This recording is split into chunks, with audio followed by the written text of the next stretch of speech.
Hello, everyone, and welcome to CreativeLive. I'm Kenna Klosterman, your host, and this is another episode of We Are Photographers. That is our podcast here at CreativeLive, where we talk to photographers, filmmakers, creative industry game changers who truly are changing the world as we know it. And our guest today truly is doing that. I am so honored today to have photojournalist and New York Times bestselling author, Lynsey Addario here. Lindsay will talk about a number of things today, but she has today's New York Times front cover story. We'll go into that a little bit. But Lynsey has been working in the field for over 20 years. She's worked with the best of the best from the New York Times, Nat Geo, New York Times Magazine. She has been covering conflicts in places such as Afghanistan, Iraq, Libya, Lebanon, Darfur, South Sudan, Somalia, Democratic Republic of Congo. In 2015, American Photo Magazine named her one of the most 5 influential photographers of the past 25 years, saying she changed the way that we saw the world's conflicts. And that is truly at the heart of her work, is changing the way that we see the world. She's received a number of awards, including a MacArthur Fellowship, Pulitzer Prize, 2 Emmy nominations, and she is the author of 2 books. I have them right here. The first one is It's What I Do, and that's her memoir, as well as her latest book of photography of love and war. Lynsey is personally one of my photojournalist heroes, and I couldn't be more honored to have her here on CreativeLive. So please give her a huge CreativeLive welcome, and let me know where it is that you are tuning in from all over the world so that I can give all of those shout outs. Lynsey Addario, thank you so much for being with us here today. My pleasure. Thanks for having me. I often on the podcast like to start with some most recent work. And I was telling you that this morning, and you forwarded to me, which I had seen yesterday online, but the cover of the New York Times. And so I would love to talk a little bit about this work, as well as the coronavirus work that you have been doing there in the UK as well. So this image, I will put in the link to the story, is the big image is so powerful. You've done a lot of work in showing maternal mortality and births, and we'll talk about that. But tell us about this story and why it was important for you to cover. So the initial reason why I went to Texas from London, obviously it's a big decision to fly across the Atlantic in the middle of a pandemic, but I had been working on another story for the New York Times for about 3 years. And it's a story that sort of I stumbled upon, and I started reporting it and photographing it, and I brought it to the New York Times. And so the writer that they eventually assigned was Caitlin Dickerson, who is an incredible writer, immigration writer and reporter for the New York Times. And so we started working on that together about a year ago. And about a month ago, she decided she wanted to go to McAllen, where was the heart of that story, and update that story post-pandemic, or, well, it's obviously still going on in the United States, but sort of at that time. And so I had to go through, obviously, a series of security calls and could I even fly to Texas from London, and what would I have to do to make that happen? And in the interim, she ended up getting access to a sort of larger story at this hospital on how this hospital, the doctor's hospital at Renaissance, was overrun with COVID. And so we ended up working on 2 stories, and yeah, I mean, it's been fascinating because I was trying to get into hospitals in the United Kingdom, where I live, for months before I could get access, and they only really let me in when things were very calm and very quiet, and sort of the wards all of the extra wards that had been allocated to COVID had cleared out, and they were sort of back down to a reasonable, manageable number of COVID patients. And whereas in Texas, in McAllen, when we were at this hospital, it was sort of peaking. And that was something I hadn't seen. And there were beds, they had sort of taken over a warehouse in a hospice unit, filled it with beds. There were curtains separating people. It was, the medical staff was exhausted. They were working around the clock. And so it was what I did not get a chance to see in the United Kingdom. I mean, just describing that scene alone, it's, I don't want to go too far into, politics or whatever, but sure. Part of what I understand to be why you do what you do is to show the images that people don't want to see, and so again, this I encourage everybody to go see this image where a woman has just given birth, like literally cutting the umbilical cord, and the headline says she can't give birth, or she can't hold her newborn baby because she has COVID. Yeah, and I mean, that is a devastating situation for anyone, and particularly women who have given birth themselves know that it's you've sort of made and carried this child for months, and then suddenly you can't even hold them. And so we actually got access to both a cesarean section and a vaginal birth, a normal birth, and in both cases, the mother couldn't even hold her own child. They sort of held up the child, and it's just devastating. It really spoke volumes about where we're at. That 4 months into the pandemic, the numbers are rising. And especially, I mean, a lot of the work that you do is highlighting injustices in the world, and so we know it is a fact that underserved populations are, that there's systemic racism in the medical world, in Sure. healthcare, and so what was telling, like, how does a particular story for you, maybe this particular story, sort of reflect again this bigger picture, and again, like that particular hospital, those particular individuals? Sure. I mean, look, there are many different things at play in that particular story. I mean, we're looking at the overall picture of, the United States in July is still having, rising number of cases, still running out of ICU beds in various states across the country. The numbers are extraordinary, and that is sort of one angle of the story. The other angle of the story is in the Rio Grande. You have an extremely poor population whose, their risk factors they sort of map onto the risk factors for COVID. So there's a high level of diabetes, there's a high blood pressure, obesity. All of these things make you more vulnerable to having COVID in a severe, sort of getting severely ill.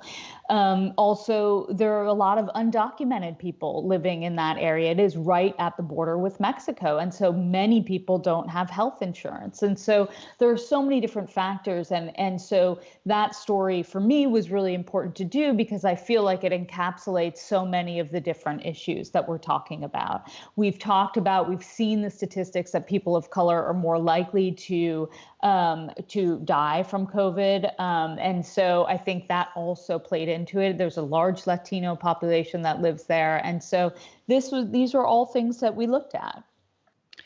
What does it take in terms of your relationship with editors and the decisions to put a birth image on the cover of the New York Times? Well, because I think that's powerful. Yeah. I mean, it's powerful. I mean, I was really happy. I mean, look, I've freelanced for the New York Times for 20 years now. It's a long time. And I love the New York Times. I still get really excited when one of my pictures is on the front page. So I think, for me, I never know what they'll end up going with. I never know what they will, sort of what the ultimate image will be. And I also, a birth image is touchy. There was another birth image that I was also sort of fighting for. That was the C-section.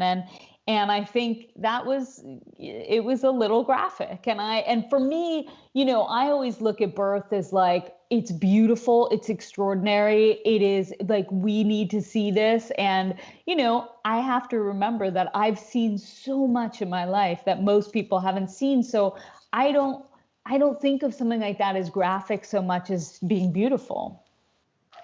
Well, that's what is, to me, so inspiring about your work is that, and whether it's, maternity, whether it's birth or death, life is beautiful. And so bringing that dignity to whatever the story is, and creating an emotion, I feel like, that is beautiful. Sure. Whether that's human, Yeah. Beauty can be raw and hard as well. Sure, sure, of course. So let's go back then to the Nat Geo assignment, and you mentioned earlier that you couldn't get access to hospitals in the beginning, and also I've read that you talking about normally you are out in the field somewhere across in the world, and the story is happening all around you, but now the story is where you're living. So getting access is a different story. And then you decided to flip it and start covering death and funerals. And to me, when I started to see that work, it was like people weren't showing that side of it. Yeah. I think, what surprised me sort of about the pandemic overall globally is how access really varied from country to country. And I've lived in London for 9 years, and I have never worked here. I don't take assignments usually where I live because I like to have separation between sort of my personal and professional life. And so when the pandemic started, I thought, well, I'll go to New York. I'll just like sort of get my family settled and jump on a plane and go to New York. I didn't realize, of course, I've never lived through a pandemic, that you can't fly, and that, so that was taken off the table. And then when I started watching the numbers in the UK rise, and really sort of surpass Italy and really just sort of extraordinary numbers, I realized I wasn't seeing any visuals out of the UK on what these hospitals look like. I mean, there were a few documentary crews that got in. There were, the BBC and Sky and all of the sort of domestic channels got in. Very sort of good reports, but not like mind-blowing. I certainly didn't feel like terrified when I saw it, which is what you should feel when you're witnessing a pandemic, when you're watching, the UK now has over 44,000 recorded deaths. And I think, for me, I wasn't seeing that. So I put in all these applications to get into hospitals. I was not getting in. People were either politely saying we're not allowing journalists, or just ignoring me completely, or just rude. And then I thought, let me look at funeral homes, because they are sort of the other frontline workers. They are the people handling the victims. And so that started kind of very slowly in Somerset in the West Country, where I was in isolation with my family. Presented a lot of issues for me personally, because I realized, I'm not used to having my family around me when I'm working and putting myself at risk. And so I then, for the first time, had to worry about bringing something home to them. So there was, I had obviously all of the PPE that I had ordered sort of at the very beginning. And I had to disinfect before entering the house and do this whole procedure. But that was also very stressful, because we were staying with my in-laws, and it wasn't even our house. So that's another thing, because, my husband and I have a sort of system where he understands and he trusts me with the risks that I take, whereas his family doesn't necessarily no, maybe they trust me, but like they're not used to being in those situations. So there were so many levels and so many sort of hoops to jump through before I can even start photographing. And then I started in Somerset. I started sort of all around where I was, and then eventually at some point knew that I had to get back to London, and then started continuing that work in London sort of mid to end of May. And the funeral homes were still full. I mean, the first funeral home I went to in Surrey, south of London, had 40 bodies still, COVID victims that they had not buried yet. So, I was shocked that I hadn't been seeing images like this in the British media. For me, I was like, what are the photographers doing? What's going on? And so that was really interesting for me. Do you think it was the lack of access or the lack of people just not wanting to see that? I mean, I can't sort of obviously judge anyone, but I think, I talked about it with one of my editors, and he made a very astute point that in many places, photographers are used to just having the writer or having an editor get them access, and then they go and shoot. But in this case, I had to work months to get the access. I mean, I had to go have preliminary meetings with the funeral directors, show them, put on a suit every day, show them that I was respectable, send them the links to my work, send them my books. I had to really show them that they could trust me with their sort of clients, if you can call clients, but they're the family's most sort of intimate moments, because these are family-run funeral homes, and they are, they have been dealing with families for generations, and they certainly don't want a photographer coming in and being disrespectful to families who are in mourning. Well, as I'm listening to you talk about that, it's almost like, in reading your memoir and your photo book, which in Of Love and War, you have letters that you have written back to family members and friends from the very, early days of your career. And so I'm curious if, did you feel like you were kind of back in the early days? And is there something that you can a story you can share with the audience of something similar? Well, look, I always feel like I'm in the early days of my career. I'm always hustling. I'm always researching. I'm always trying to get access to something, and always trying to pitch assignments. I mean, it is not, I was very lucky that National Geographic backed the work, and they ended up putting me on assignment. And then I got an emergency COVID grant from the National Geographic Society. And so I think, I was lucky, but it's not. I always feel like I'm at the beginning of my career, because nothing is handed to me. I have to work really hard to get access to do the research and to do these stories and to get them published. And I think that's so interesting, because I think it's for, the photographers out there and people who are already photojournalists are hoping to be like you kind of think of somebody like yourself who, has had this incredible career, and so, knowing that you're still consistently working is, it just gives that much more respect in terms of how hard it is to follow that path. Sure.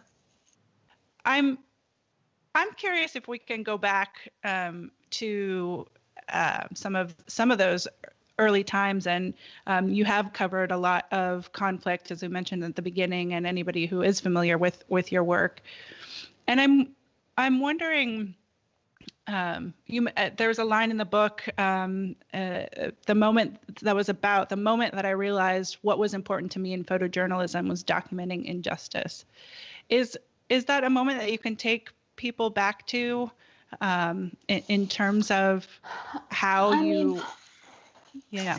It's tough, because I think it was cumulative. I mean, I think that sort of, as a young woman, I, like anyone else, sort of started to internalize my experiences and witness things, and they would become part of sort of my subconscious. And I at some point I realized, like, there were certain things like injustice, like racism, like, human rights abuses, like everything, injustices against women, all of those things were things that sort of infuriated me. And so at some point I realized, well, the only thing I can do is sort of document those things and put them out there. And, obviously as journalists, we are supposed to sort of extract ourselves from the story, but we are, just by virtue of doing the stories that I choose to do, obviously one can see sort of how I feel about certain things. And I think,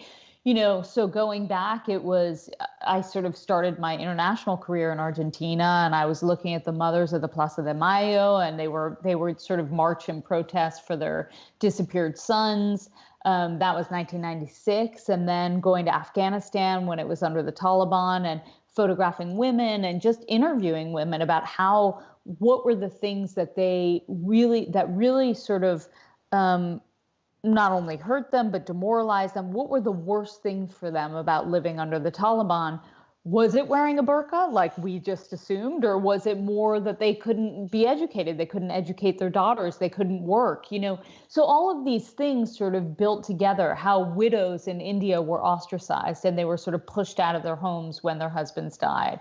That was something that I had never known before. As an American woman, you can't fathom that if your husband passes away, then somehow you're not worthy even of existing, And so I think all of these things collectively helped sort of shape what would become like my mission as a photographer. And I think, then covering the war in Afghanistan, the war in Iraq, where, the sort of gravest realization for me was that my country lied, that as an American, we fabricated the reasons to go to war. And I think, there's a story in the New York Times Magazine with Colin Powell. There's an interview with him this week talking about sort of how he still is humiliated by that, and how he went in front of the UN and talked about weapons of mass destruction. Well, I remember being sort of, one of the journalists waiting in northern Iraq to find those weapons of mass destruction. So I think all of this stuff for me is sort of built,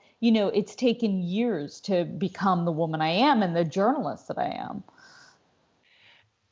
And it is interesting because it's you can at this point in time sort of do that, like looking backwards and seeing those, the patterns and what you've been called to or drawn to or sought, the stories that you seek out, and especially with women in particular. I mean, you've covered, as I mentioned earlier, mortality of women in terms of childbirth. Dying of childbirth for over 10 years.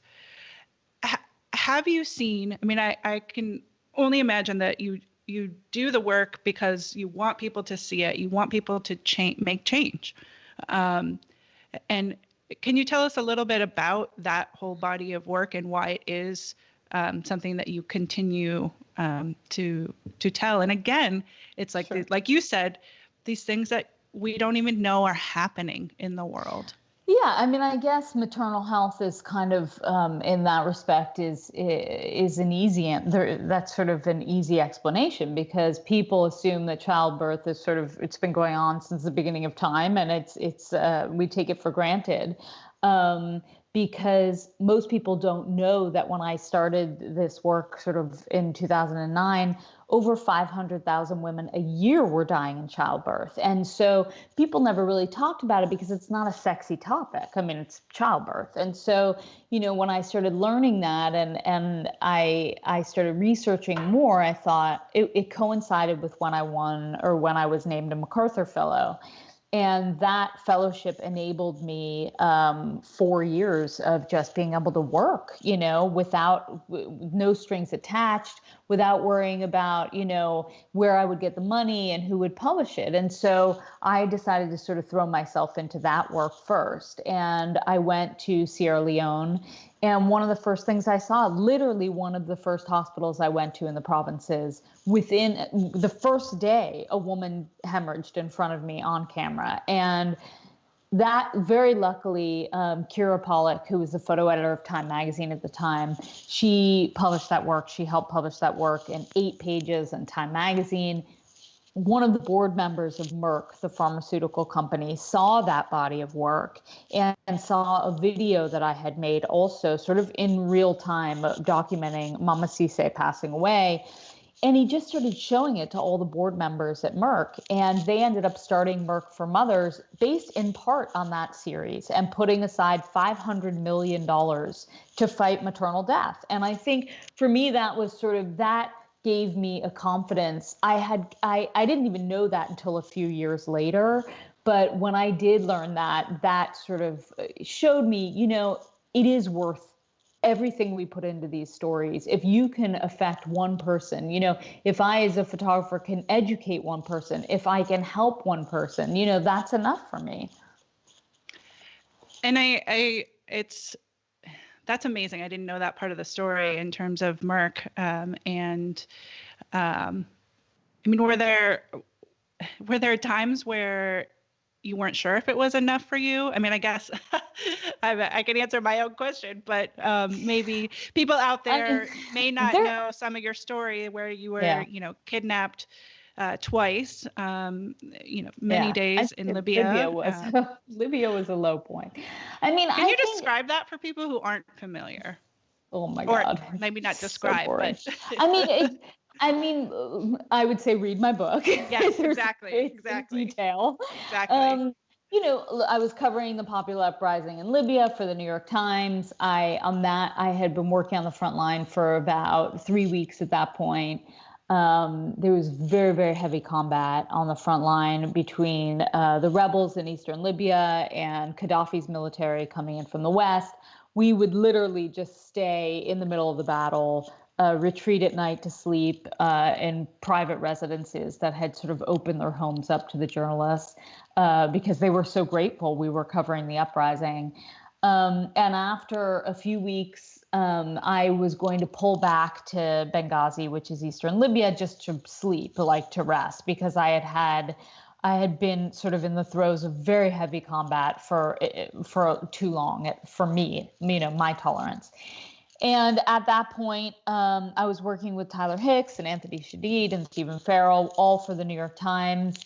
Basically, we were covering the front line. The front line started moving in very quickly. We were in the town of Ajdabia, and Gaddafi's soldiers, in short, overran the city, set up a checkpoint on the exit toward the east, and we ran into that checkpoint.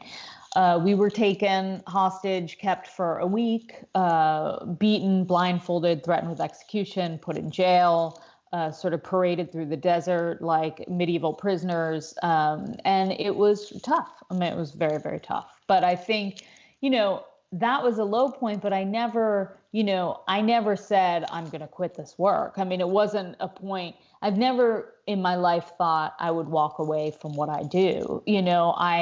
I have thought maybe I need to make some modifications so I don't end up losing my mind. I think it's really important for me personally to be in touch with, my own sense of stability and fear and what I need in my life. I've been through, it takes a toll on my personal life. There's no question, I can't still to this day believe I have a personal life, so I think there's a lot, in this profession that, that's hard.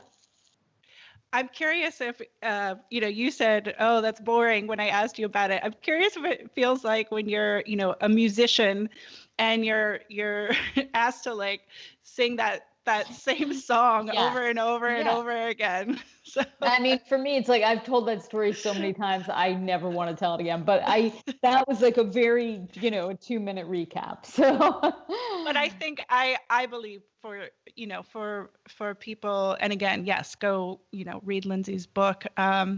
But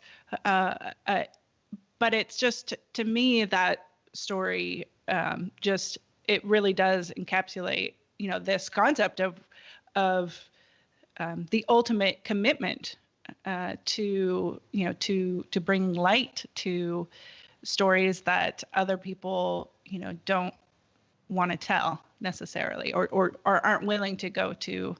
And rightfully so, like, it's not for everybody. Yeah, right? no. And I think the interesting thing about the Arab Spring actually was that a lot of photographers just decided it wasn't for them, covering conflict.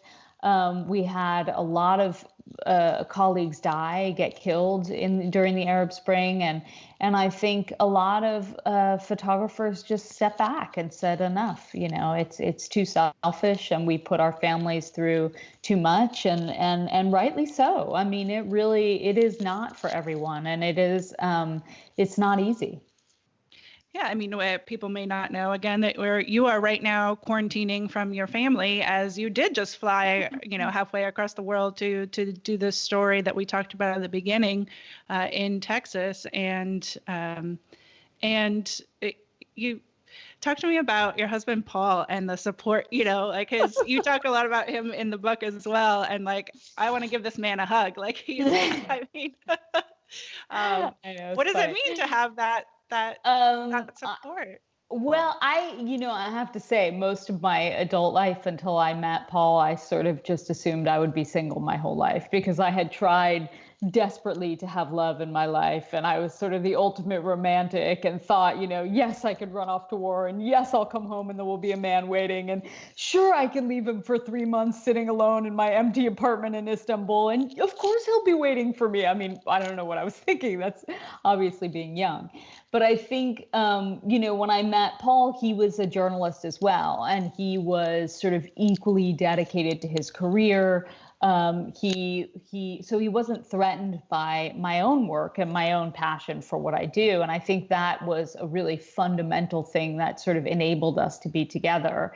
And then he just is, he's, I don't even know where to start. I mean, he's half Swedish, half English. He's really together. He's really loving. He's supportive. He's a great father. He's a great husband. I mean, we obviously have our moments and as a married couple, who doesn't? But I think overall, the drama that I was so used to having in so many other relationships, of constantly being sort of, having to get in fights because I was never home, or because a story meant more to me than a man, or whatever, that was just sort of taken off the table when I met Paul. And it just made me realize I had so much more available mental space to actually focus on life and work, because I wasn't in this sort of high drama relationship. It was just, we were really good friends. We were best friends, and we happened to fall in love. And so I've just been really lucky, because that has continued.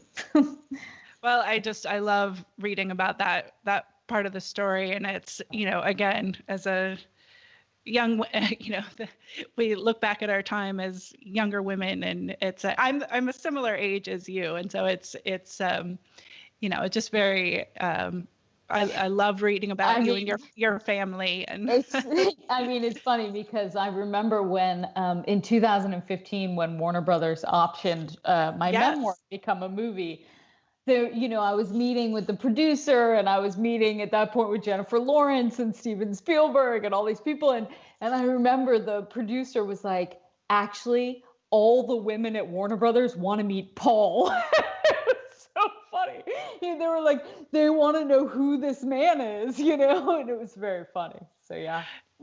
So so that just makes me think, like, so if you could have anybody in the world play Paul in said movie, who would that be? God, I don't know. I have no idea. I mean, actually, ironically, all the people who have sort of taken my role haven't really talked that much about Paul. So, yeah. Are we going to see, is that movie going to happen? Are we going to see it? Do we know? I don't know. It's still kind of, I think it's turned now to a series rather than a movie. And so we'll see. Yeah. It's out there. Who approached you, or how did that play out? Like, I mean, that Oh just my this God, concept that's of like an entire having a episode. movie. I mean, that's it. That's a very long story, but I Or what would did it say, mean to you? Yeah, yeah. I basically, when the memoir came out, by the time the book came out, there were already a few producers who were interested, and Andrew Lazar, who ended up getting the option with Warner Brothers and bringing on board Steven Spielberg and Jennifer Lawrence, was one team. And then Reese Witherspoon and Universal were interested, and Harvey Weinstein was interested. And so there was sort of a bidding war. And really, when Jen and Steven signed up, that was it became kind of a no-brainer. And so they had the option for 4 years. And the option just came up actually last year. And so that's when I sort of was more interested in looking at a series. So that's kind of where it's at. Fascinating. I mean, it just, yeah. Well, of course, production in Hollywood is on hold right now. Right. So we look forward to, to seeing where that goes. I was curious. I was reading a story about of yours where at the time you were saying that it was one of the most emotionally challenging stories of your 20 plus year career. And this is, I mean, there's a lot of death that comes about in the type of work that you do. And this story, I'm not sure how to pronounce her name, Marika, in terms of euthanasia, and I'm wondering if you could tell us about that story. And you broke up a little bit. Which story? Oh, I'm sorry. Was it? It's okay. I'm not sure how to pronounce her name. Marika. Marika. Marika. Oh, and just what in terms of this being one of the most challenging stories of your career at the time. Yeah. And you were following her for quite some time.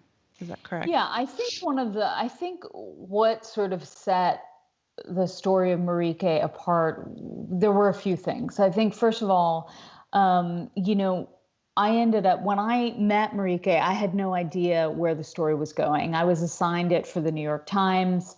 And she was a very decorated Paralympic athlete. She had won 4 Paralympic medals, 1 gold, 2 silver, a bronze. 10 years prior, she had done the paperwork for euthanasia.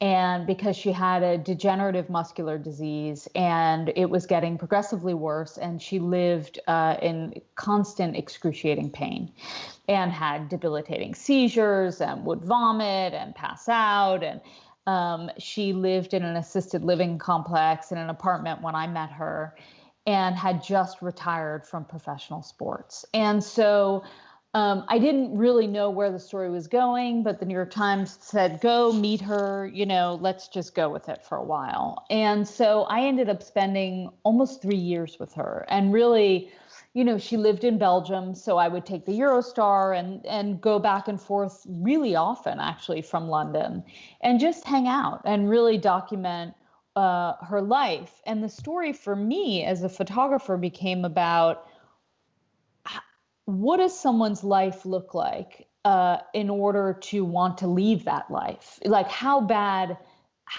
was it for her, and why did she choose to do euthanasia? And so I would just stay at her house, sleep on the couch, because it was the only way I could document her having seizures in the middle of the night and in pain. And we grew really close. We became very, very close friends, and maybe too close. I mean, as a journalist, we're not supposed to get close to our subjects, but I mean, if you ask me to spend 3 years sleeping on someone's couch and documenting their life, I will get close to that person. Also, because I think in order to ask permission to be there when they end their life in a room with, a handful of people who have known her almost her whole life, what would set me apart? So I think Yeah, we ended up getting very close, and she ended her life on October 22nd last year, and I was in the room, and it was really sad. It was really hard. And I imagine this is also a question that you get quite often, and people who are tuning in are asking it as well. But how do you? This Jonatas Pontes in particular has written this question. How do you keep your mind healthy after seeing so many terrible things? And I would say to that, your mind and your heart. Yeah.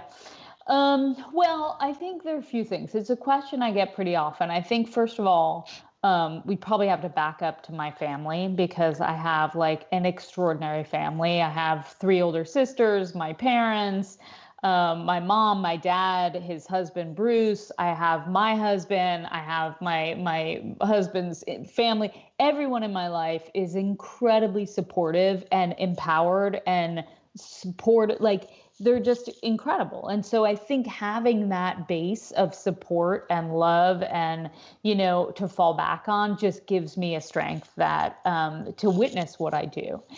I think, there are things I do in my daily life to help keep me happy and stable. And a lot of that has to do with exercise. I'm sort of fanatical about exercise. And I think it's because for me, it's like my meditation. It keeps my endorphins going. It makes me happy, as basic as that seems. And I think it's also important for me to communicate, to talk about what I'm seeing, and to talk to people that I trust and that I love about what I'm going through. And so I think there are many different things, but those are some of the things that I do. Thank you for bringing up your family, because I did want to talk about them. You talk about having sort of this unconventional childhood in your books, and what I appreciated, and I wrote this down, was that you saying, now I go into all these situations and I really don't feel like I judge people. I just accept people for who they are and record their stories. Can you talk a little bit more about how sort of your growing up has, maybe affected your ability to not judge people, or just to be there and bear witness? Yeah, I think my childhood obviously sort of shaped who I am. And I grew up, I was raised by hairdressers, and we had sort of an open door house, and kind of everyone was welcome, and particularly the people who lived like on the margins of society in the 70s and 80s. And now I'm really dating myself, but like, people who just sort of were really creative and artistic people, and who didn't necessarily subscribe to sort of a conventional life. And I think for me, that was the norm growing up. And my parents were amazing in that they just welcomed everyone. And there was always just a real feeling of sort of love in our house and creativity. And I think that fostered sort of my ability to be able to go meet people no matter who they are. I don't care where you're, I will not, I'll ask you questions to inform my work, but I won't judge you, because to each his own. For me, that's sort of the way I was raised, and that's what I believe. And so, I think it's a really great quality for any journalist to have, or anyone who does what we do, who basically asks people to open up and to share their most intimate moments, because obviously that person has to feel comfortable. Do you think your ability to make people comfortable, or to create that connection, what do you think it is about you that you are able to do that? Is it an energy? Is it I don't know. I mean, I'm not on the receiving end of myself, right? I mean, I have no idea. Have you been told? Yeah.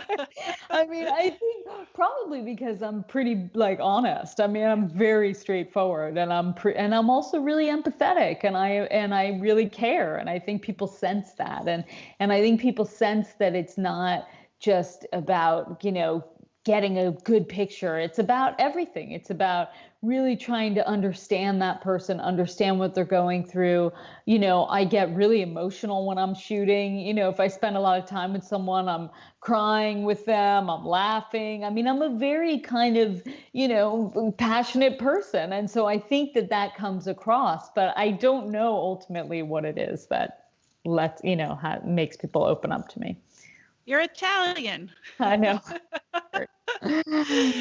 I think that characteristic, though, of empathy and that ability to just be real is what somebody would need to be and to do the type of work that you do. And I think it's interesting that you talk about releasing those emotions, whether it's crying or laughing or what have you, because I think it's when you hold that in, that's where the trouble comes in. Sure. Exactly. In terms of not processing things. But when you're able to express yourself as you do, then, that's another way to be working through whatever it is in life. As creatives, we do have a lot of internal struggles often. And so those, that empathy for yourself, too, is so important. I want to talk about your nanny because for people who don't know, your nanny is 107. She is 107. And my mom was playing cards with her yesterday, and I think my nanny won. Yeah. So I have great genes. Yes. My grandmother, I can't believe I'm 46 years old and I have a grandmother who's still alive. It's amazing. And she's of Italian descent. She was not born in Italy, but her parents were, and grew up really poor in New Haven, Connecticut, and now lives in North Haven, Connecticut. And she just turned 107. And she's been through this pandemic, and yeah. And for people who don't know, you can go find some of these on Lindsay's Instagram or Facebook videos. But she became a meme when she was 102 and blowing out her birthday candles and her dentures falling out. And your sister made a little documentary about her too. She's 4'4". I don't even know. Every time we see her, she shrinks, and of course, or 5 foot 4 or whatever. No, she's not 5'4". She's 4'4". Yes. No, I'm only 5'1", and I'm at my prime. So she, but every time we see her, she sort of shrinks. She's tiny. She's like barely at the counter now. She's really short. So. One of the videos that you have, she says, "I worked all my life," and I'm curious what everyone in my family. Where that work ethic, I think, or what you learned about yourself. Yeah. Well, I think it's the real. My other grandmother, came to Ellis Island on the boat from southern Italy, from Bari, and I was raised. My ancestors are 100% Italian. They're all Italian, and they all, one way or another, came to America because of poverty. And so the work ethic that has been instilled in my grandparents and my parents and in us is extraordinary. I will work until I can't stand up. I have back problems and I have a few herniated discs in my spine. I've literally landed at a refugee camp in Kenya and could not walk, couldn't even walk. And I literally took so many muscle relaxers to continue to be able to work. The work ethic is it would never dawn on me to not work, So I think that probably comes from just my background. My parents are the same. My mom is 80, my dad's 79, and they still work all the time. And so, I think it's just, that's sort of the way my family is. Do you think it takes that to be a photojournalist? Yes. Unless you're just, I mean, I think so, because I think that there's so little work and there is a lot of talent, and there are not that many venues anymore, and there certainly is not a lot of money anymore. So I think you really have to hustle and have that kind of belief in what you're doing.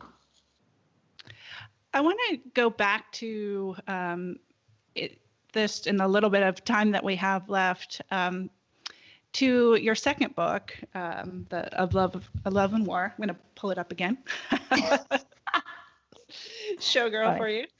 Thanks. You're like Vanna White. I know.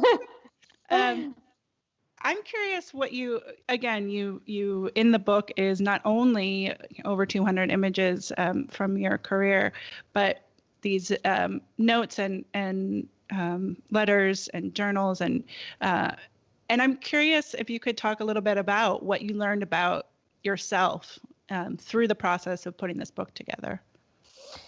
Well, first of all, I really shied away from doing a book for many, many years. That is my first collected, solo book of photography. And I've been doing this for 24 years. A lot of photographers sort of photograph for a year and do a book. I'm sort of tortured by my own work, and I never think it's good enough. I literally spent years just sort of plowing ahead and photographing around the world and never really looking back. And so I think when I was kidnapped in Libya, and I knew I wanted to sort of just step back and recalibrate and figure out like what was next. Knowing I would keep photographing, but just sort of figure out how I would cover war. And ironically, I ended up writing a book before doing a photo book. And so that sort of speaks to how ambivalent I was to put this body of work out there.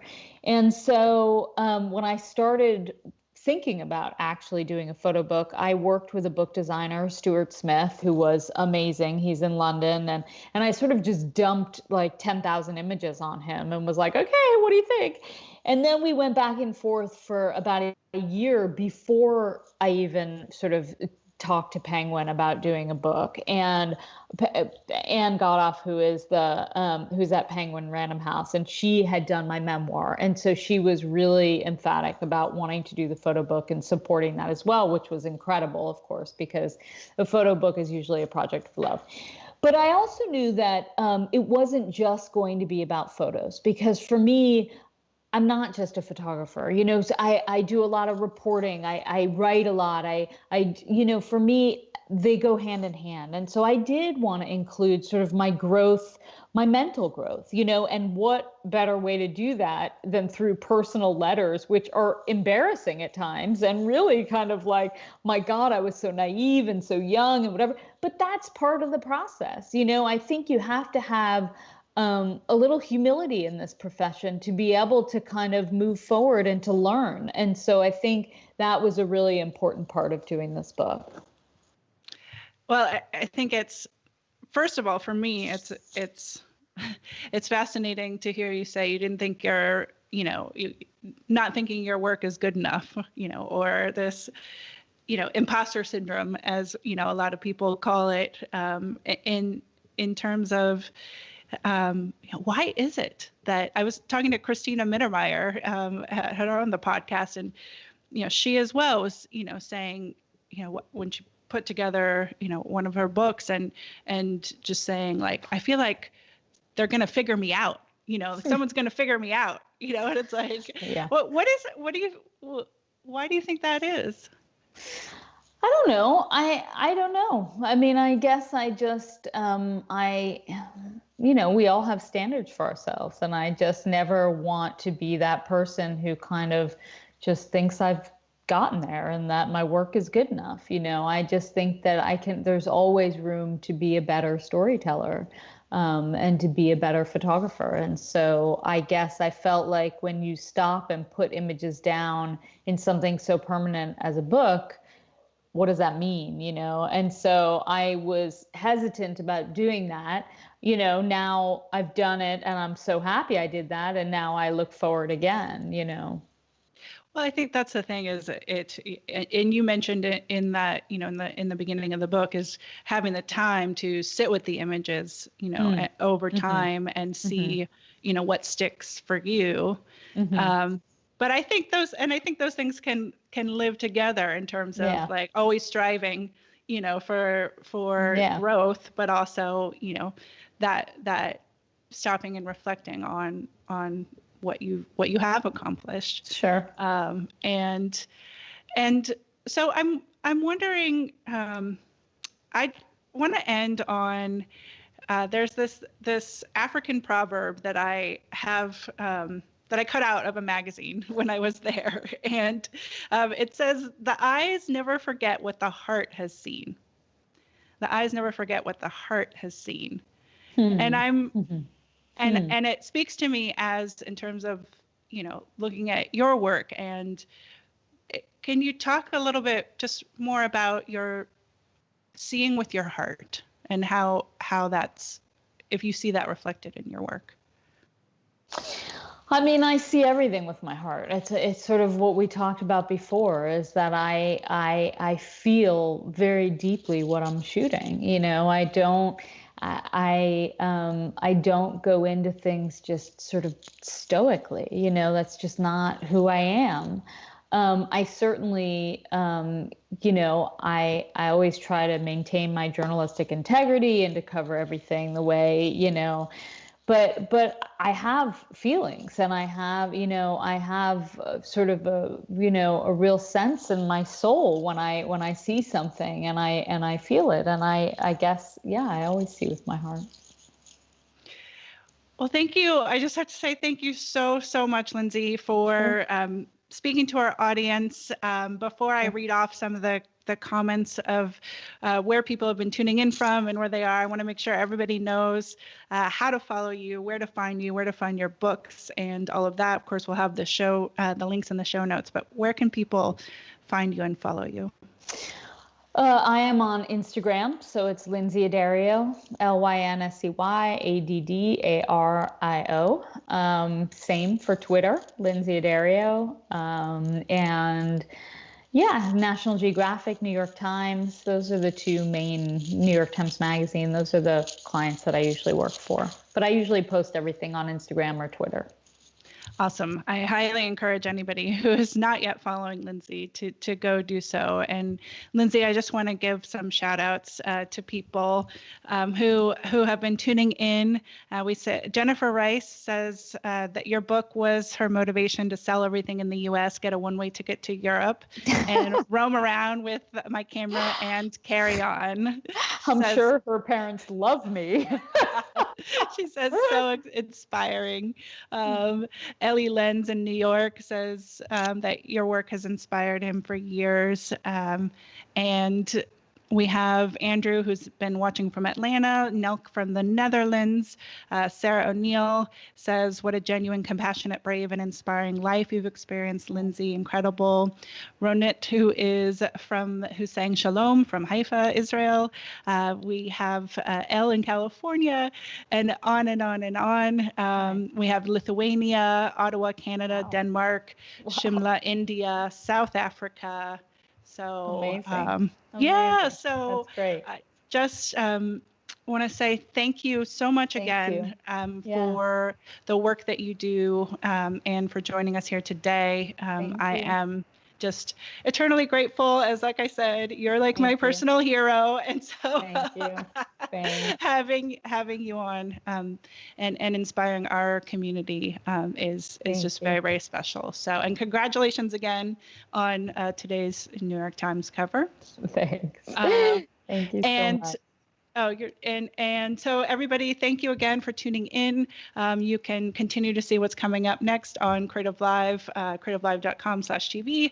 If you're watching there, you can scroll down and see the upcoming shows. And of course, you can see and listen to all of the episodes of We Are Photographers on creativelive.com/podcast. And the comments keep coming in, Lindsay, Janet, but I will sign off for now to everybody out there and say we'll see you all next time. Thank you again for tuning in, and thank you so much to Lindsay Addario.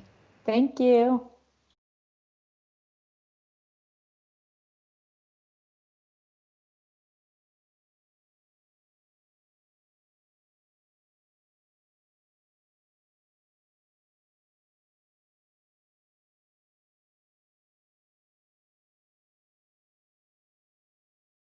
Hey guys, what's up? It's Chase Jarvis, founder and CEO of CreativeLive.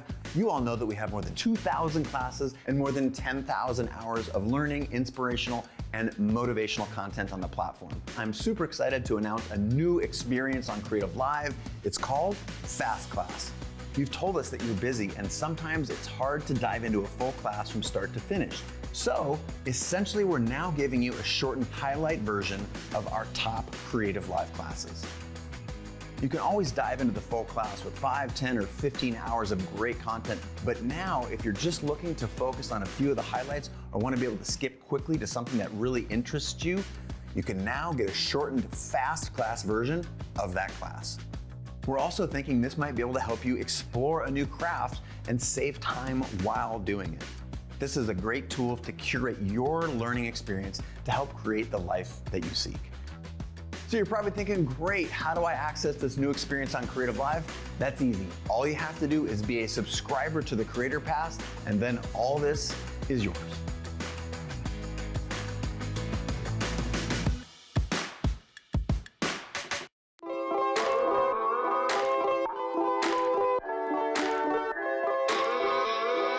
If you're feeling isolated and looking for creative connection, try tuning into creativelive.com/TV. That's where we've got a 24/7 live stream from the kitchen counters. I can do that backlit shot that I really like to do. From the studios and living rooms of many of the world's top creators, where we're doing musical performances, Q&As, cooking shows, virtual book tour events, drawing, spoken word poetry, and more. Life passed me by waiting for an invitation when the world is greater than my nation or my occupation. Be someone you've never been. You feel all that adrenaline, it's medicine. It actually helps me feel like my days are more purposeful. I hope that out of this deep pain will come some collective growth. Dive into CreativeLive TV today.